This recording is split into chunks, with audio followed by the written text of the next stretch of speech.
So, folks, there is a man named Donald J. Trump. Yes, you all know him. The man who is Jeffrey Epstein's best friend. That Donald J. Trump. Somehow also the president twice. What a world we live in. Anyway, he issued a new executive order yesterday titled "Ending Crime and Disorder on America's Streets," and the long and short of it is, it sucks. And let's just talk a little bit about it, right? So, just going to read parts of this. Section 1, Purpose and Policy: Endemic vagrancy, disorderly behavior, sudden confrontations, and violent attacks have made our cities unsafe. Now, I'm just going to pause here and point out that American crime rates are at the lowest they've ever been. We've fully recovered from the pandemic crime spike, and now it is lower than it was pre-pandemic. Okay. Number 2, this fear mongering around the most powerless people in society is insane to me. I'm sorry. Let's be honest about what this is. Homeless people make you feel a little weird and ashamed and guilty because we all collectively have decided to live in a society where we're just yeah, we don't want taxes to help those people because fuck them, I guess.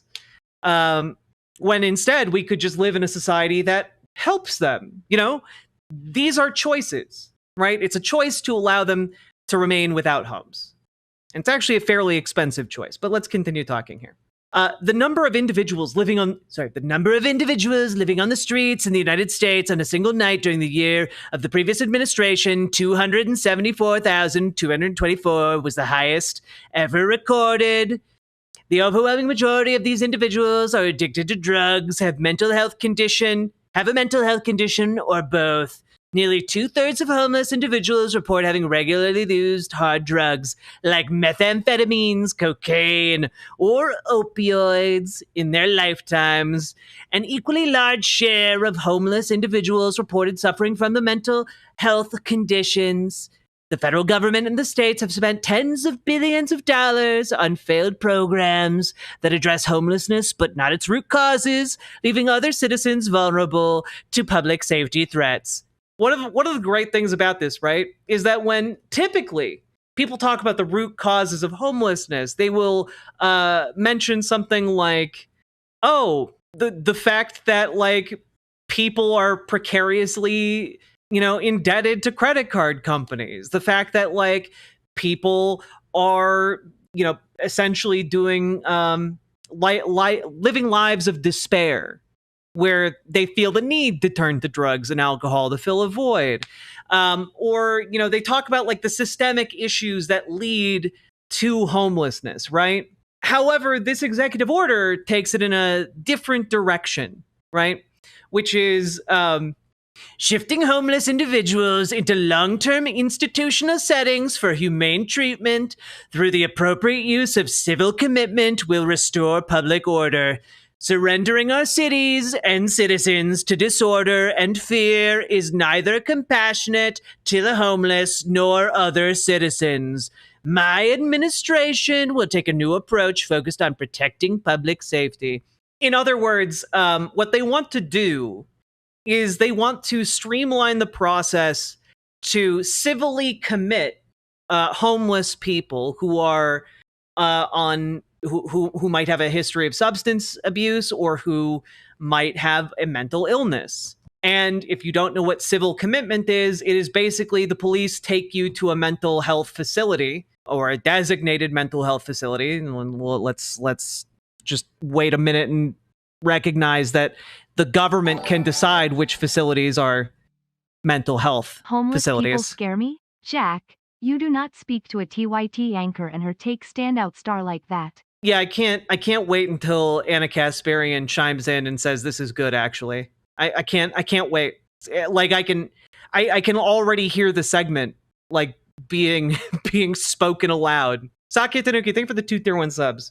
Is this a reverse Reagan thing where Trump opens up mental institutions? Fuck no. This is a reverse Reagan thing where Trump opens up mental? No. They're going to build concentration camps. What on earth makes you think that they're going to invest in actual mental health facilities when they're building like concentration tent camps across the United States? Like, no, they're gonna hand like contracts off to private prisons, and it's gonna be like torture camps for the poor, where you're forced to do labor or like they kill you. I'm being slightly hyperbolic, but not about the forced labor. I don't know if they're gonna actually like do killing. I should be more responsible. Sorry. But they are going to build shoddy facilities that are primarily just designed to house an entire city's homeless population. Yeah, this has, let me put it this way. This has the potential for very, very heinous shit. That being said, your mileage is going to vary based off of where you are in the country. In conservative states who have no compunction about like protecting their own citizens, I would imagine things are about to get a lot worse as a direct result of this executive order. But understand, this executive order can't make the states do shit. Like, this is effectively a glorified memo. The only way this actually gets implemented is if, hey, the states go along with it. That is an important thing. Keep that in your brain as we continue to talk about this, all right? So the Attorney General, I'm not going to read this entire thing in Trump voice. The Attorney General, in consultation with the Secretary of Health and Human Services, oh, hey, that's Robert F. Kennedy Jr., shall take the appropriate action to seek in appropriate cases the reversal of federal and state judicial precedents and the termination of consent decrees that impede the United States policy of encouraging civil commitment of individuals with mental illness who pose risk to themselves or the public or are living on the street and cannot care for themselves in appropriate facilities or for appropriate periods of time. Provide assistance to state and local governments through technical grants, guidance, or other legally available means for the identification, adoption, and implementation of maximally flexible civil commitment, institutional treatment, and step-down treatments standard that allow for the appropriate commitment and treatment of individuals with mental illness who pose a danger to others or are living on the street and cannot care for themselves. Section 3, fighting vagrancy on America's streets. The Attorney General, the Secretary of Health and Human Services, the Secretary of Housing and Urban Development, and the Secretary of Transportation shall take immediate steps to assess their discretionary grant programs and determine whether priority for these grants may be given to grantees in states and municipalities that actively meet the below criteria to maximum extent permitted by law. Enforce prohibitions on open illicit drug use, enforce prohibitions on urban camping and loitering, enforce prohibitions on urban squatting. Enforce and, where necessary, adopt standards that address individuals who are a danger to themselves or others and suffer from serious mental illness or substance use disorder, or who are living on the streets and cannot care for themselves, through assisted outpatient treatment or by moving them into treatment centers or other appropriate facilities via civil commitment or other available means to the maximum extent permitted by law. So again, this is mostly like, here are your guidelines, folks. Here's your marching orders. I want you guys to the greatest degree possible, put these people in prisons. I mean, mental health facilities.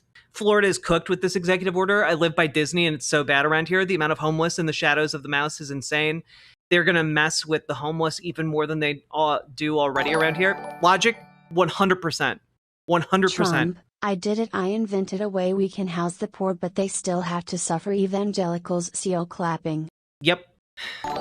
It's truly awful, right? Oh, so we can't be homeless, we can't live with our parents after 18, and we will still get blamed for not having a career. It's like they're deliberately squashing all generations newer than Gen X. I mean, yeah, kind of. Yeah.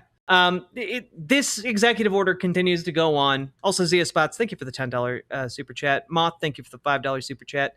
But like, a lot of this is also paired with like, hey, you need to be harsher on people doing drugs. Hey, you need to end housing first policies. That's actually in there, by the way. You need to like get more competition in the grant programs with the private industries that are going to receive money for supporting this, right? Like, this is a memo that is trying to funnel money into the private prison industrial complex. This is trying to do that, I believe, first and foremost. Again, largely because the way that the states treat homeless people is already extraordinarily shitty. And like, this is going to make it worse. Absolutely. But the degree to which it is going to get worse is going to depend on what state you live in. Because again, like with a lot of things under this administration, it relies on a level of compliance in advance with directives from the White House, you know?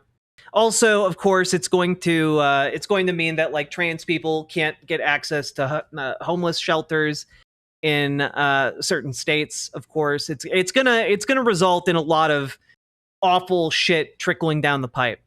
And keep in mind, one of the things that they talk about in here, I wanna point this out, and it's in, I believe, Section 3. Part B, the Attorney General shall ensure that homeless individuals arrested for federal crimes are evaluated consistent with 18 USC 4248 to determine whether they are sexually dangerous persons and certified accordingly for civil commitment. It uses this term, sexually dangerous persons. The fact that the cheapest option is housing them and providing mental health care and injection sites, and they know this, means that this is just cruelty. It's true. That's true, by the way. Sake Tanuki, thank you for the 2 tier 1 subs. That's absolutely true. But when they're saying sexually dangerous persons, understand that the GOP has laid all of the groundwork for the Republican base to view trans people as inherently sexually dangerous. This was the danger when they started calling trans people groomers or LGBTQ people groomers. Now, again, I do want to say what we're looking at here is not binding in law, and the level to which this is all enforced is going to vary on a state-by-state basis. But this is not a good sign if you are queer in America. It is not a good sign. They only wish us annihilation. And this is why, like, when people like Gavin Newsom have people on their podcasts to be cute about trans rights. To be fair, Nah. I've classified myself as a sexually dangerous person for years and years now. BWA. Ooh la la, Paladin. Thank you for the $10 dono. I appreciate it. Thank you for the BWA energy, friendo. Also, but like, yeah, it is the intent. It is an intent, but they have also been declaring that intent over and over and over again for years now. And so I do want people to understand that this is very serious, but also the degree to which this is made real is going to depend very heavily on the states. And good reason why I moved out of a red state to a trans-inclusive area. I didn't want to move, but I saw the writing on the wall. Yeah. So this is all happening, and to echo Sake Tanuki real quick, it is cheaper. It's always worth pointing out that the math on this and the experiments on this have been done. It is cheaper to house the homeless, to give them homes, than it is to leave them unhoused. Rather than arresting them and putting them in forced confinement for who knows how long, it is better and cheaper to put them in a home. A lot of the mental health issues that you see, you know, in homeless people are a direct result of being homeless, because being homeless sucks.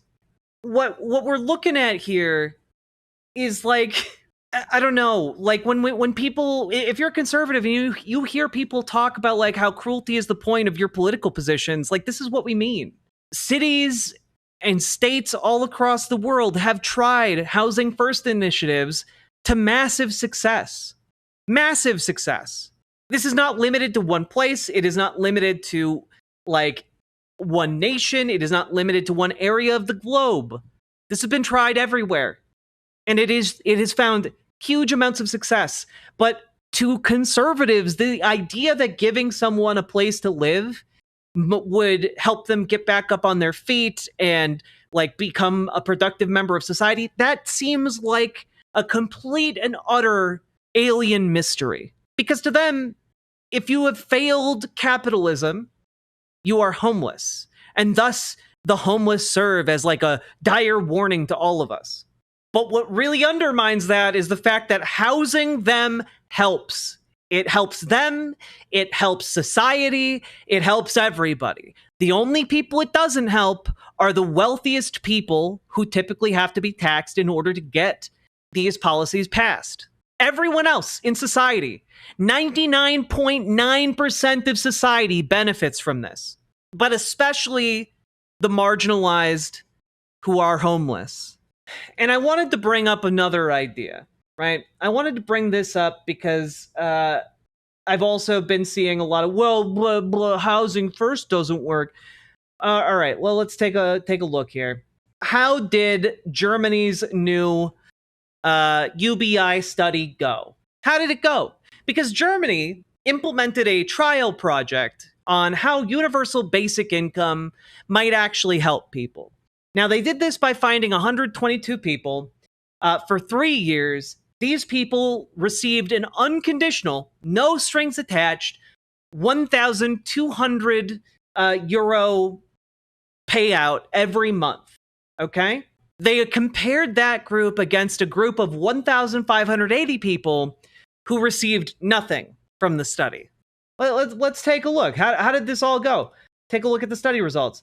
Hey, labor, does a basic income make people lazy? Let's take a look. People work better when they're not driven by fear. In the debates surrounding universal basic income, the potential effects on the labor market are always among the first issues raised. Will people stop working? Will they work less? Our research shows no one stops working, but many do start something new. Let's see. Contrary to widespread claims, receiving a universal basic income was not a reason for participants in the study to quit their jobs. The percentage of those employed was and remained almost identical in both the group receiving the basic income and the control group. There was no change in the number of hours worked per week. On average, all study participants worked 40 hours with or without a basic income. Damn, that's crazy. That's crazy. Both with and without a basic income, participants worked an average of 40 hours per week. You can see comparison. More job changes. During the 3-year study period, a significantly higher percentage of basic income people changed jobs compared to the control group. These job changes mostly occurred within the first 18 months of the payout period. And you can see here, oh, look at that. The group with basic income felt more freedom to shift what they were doing, presumably because they had more money. Greater satisfaction in working life. People were happier.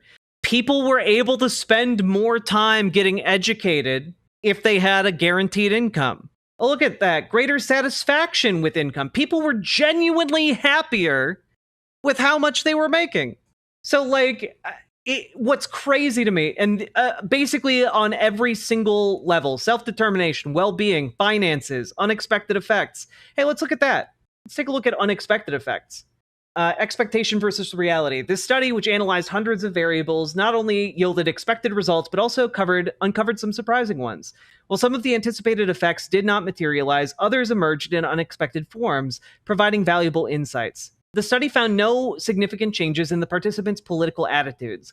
However, this doesn't rule out the possibility of an influence. It's possible that political attitudes shift over a longer period, or that state-funded basic income could have a different impact than a donation-based one as seen in this project. For instance, a state-run pilot project in Finland revealed an increase in trust towards state institutions among basic income participants. And this is just with basic income. Imagine what the results of universal advanced income will look like. Honestly, that's probably what we should call like a combined UBI housing first policy package. You know, we should just call it universal advanced income, unironically. Willingness to take risks. Many people see a basic income as a financial safety net that will allow them to take more risks. However, the pilot project did not discover any significant changes in the basic income group's assessment of their own willingness to take risks. Nevertheless, their behavior did change in one respect, which could also be interpreted as a sign of increased openness to risk-taking. They changed jobs more often. Procrastination. Oh, interesting. Although a basic income offers financial security, it hardly changes individual attitudes toward such as procrastination. Procrastination refers to the tendency to postpone tasks to the future in order to avoid having to complete them in the present. Time-related preferences, i.e. the tendency to make decisions in the present or postpone them to the future, self-control, remain largely stable since they are deeply rooted in the personality. But, hey, crazy, giving people money improved their well-being and helped them live better. And oh, look at this. It also works in conservative areas. Utah reduced chronic homelessness by 91%. Here's how. This is from 2015. A decade ago, Utah set an ambitious goal: end chronic homelessness. As of 2015, the state can just about declare victory. The population of chronically homeless people has dropped by 91%. The state's success story has generated headlines around the country, and even The Daily Show with Jon Stewart looked to Utah to understand how the state achieved a goal. In fact, Utah still has a substantial homeless problem. The overall homeless population is around 14,000. The chronically homeless, on the other hand, are a subset of the homeless population that is often the most vulnerable. These are people who've been living on the streets for more than a year or 4 times in the past 3 years, and who have a disabling condition that might include serious mental illness, an addiction, or physical disability or illness. That represents about 20% of the national homeless population. So, by implementing a model known as Housing First, Utah has reduced that number from nearly 2,000 people in 2005 to fewer than 200 now. It's just, wow. Let's take a look. What is the Housing First model here? At that conference, a founder of the Housing First philosophy, Sam Sembaris, told him that chronically homeless people cost the government a lot of money when they're living on the street because of services like emergency room visits and jail time. HUD estimates the annual cost as between $30,000 and $50,000 per person. Housing them simply costs a lot less because, yeah, it costs a lot less to put someone in a home or an apartment than to spend $50,000 on them. Crazy. That's the government's own estimation, by the way. Let's take a look. What was the actual substance of the policy? Every Tuesday in Salt Lake City, people in all the organizations that work with the chronically homeless gather in a small meeting room at a nonprofit called the Road Home. On a recent Tuesday, Kevin Austin, the group's housing supervisor, looks through a list of 86 chronically homeless people in the Salt Lake City region who qualify for housing. Even though Utah is committed to Housing First, there still isn't enough housing for every one of the chronically homeless.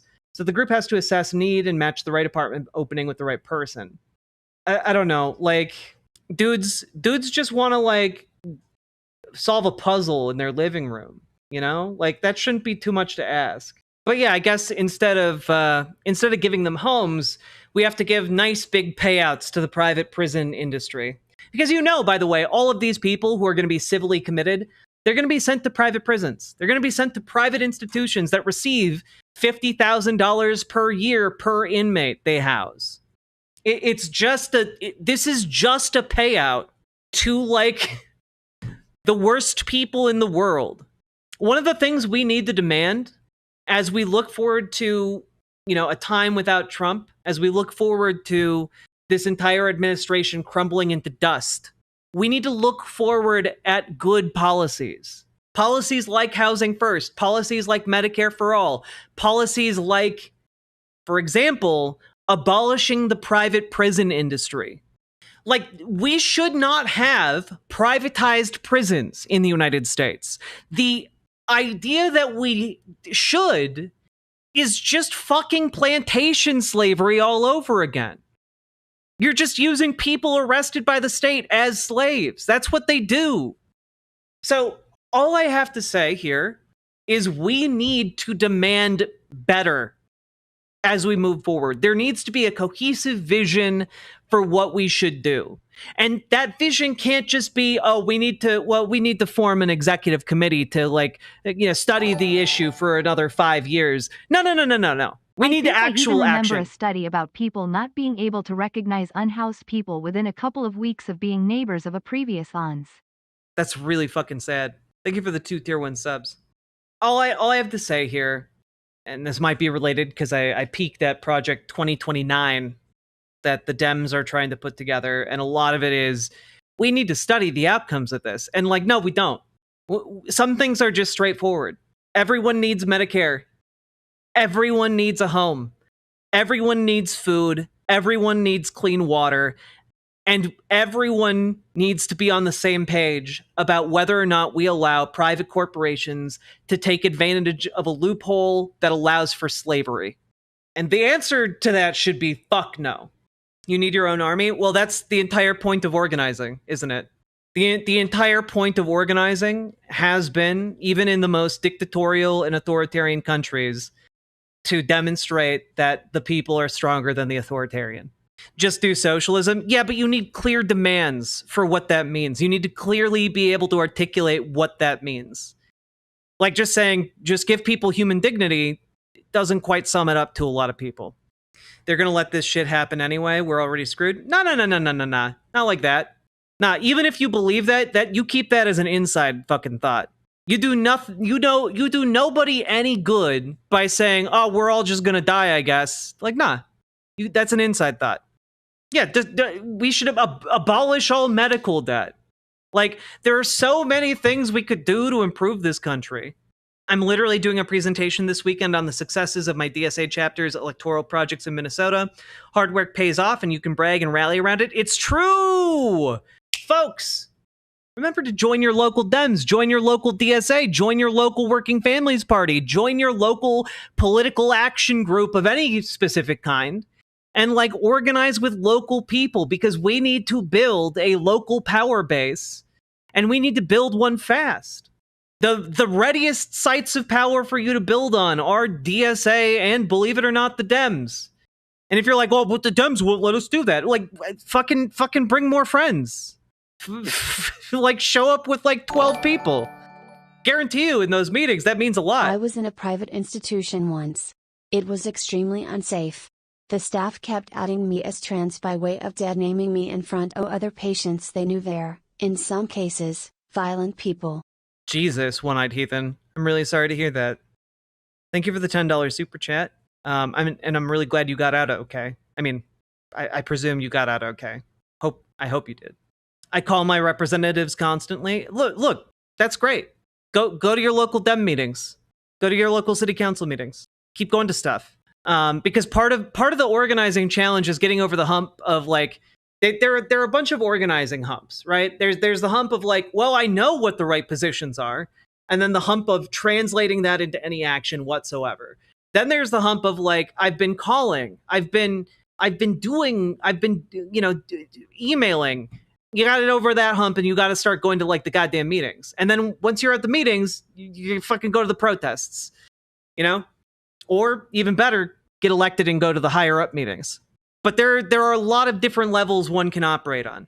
I'm not saying you're not doing enough, but I'm saying like, if you're in the camp of like, we're all fucked, then usually the solution to that is do more. Like, I know that's where I get like my motivation, because I've found that not doing anything makes me feel cripplingly hopeless. So it's just not an option for me to stop doing what I do. I can't do the doomer thing, because like I might literally die. I feel like slamming my head into a wall whenever I try to do anything. So I want to get that checked out by a professional. As somebody who has similar impulses. We do believe in hope in this community. Something new punk rock. I don't know. Also, we literally have people here who are higher up in their local Democratic Party who are willing to help show you how to do that. CPUSA is the organization started by Charlie Kirk in order to cover up Trump's connections to Epstein. Sake Tanuki. That was mean. Accurate, but mean. Thank you for the 2 tier 1 subs. Yeah, if you guys need help on reforming your local Dems and making them into actual not shit, please join our Discord and reach out to Dragonfly in the Discord DMs. Dragonfly can help you connect with your local Dems, can help you like figure out a strategy for your local Democratic chapter, and also figure out a way to make it actually function. Sake Tanuki, that's CSAM USA.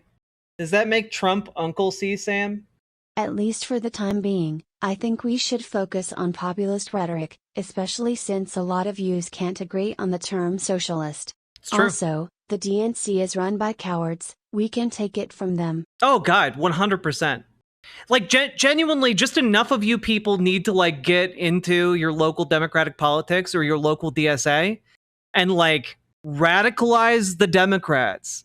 Tap into like the angry wine moms who are like sitting around being like, that Donald Trump, there needs to be like something. Yeah, they say things that I can't say as a streamer. It's crazy. they'll call for like goddamn guillotines. They're like out there being like, oh yeah, that Hakeem Jeffries, you know, he's really ineffective. Oh yeah, we need to. I think we need to get rid of that guy. Like, so can you explain again how we can join our local Dems, and what can we do to get rid of him? You know, like it's genuinely like they're just like, oh yeah, these people suck. Let's do something about that. And then they go to the goddamn meetings. Join in alliance with the liberal wine moms. Okay, they're spitting mad, and then radicalize them into wine mom socialists. Riverboat Jack is going to town. All the viewers gather around. Twitch and YouTube is where she streams. All that content is bursting the seams. Politics, gaming, and plenty more. Her sense of fashion you'll adore. So grab your stuff and hop aboard. We're going straight to Jack's Discord. Riverboat Jack.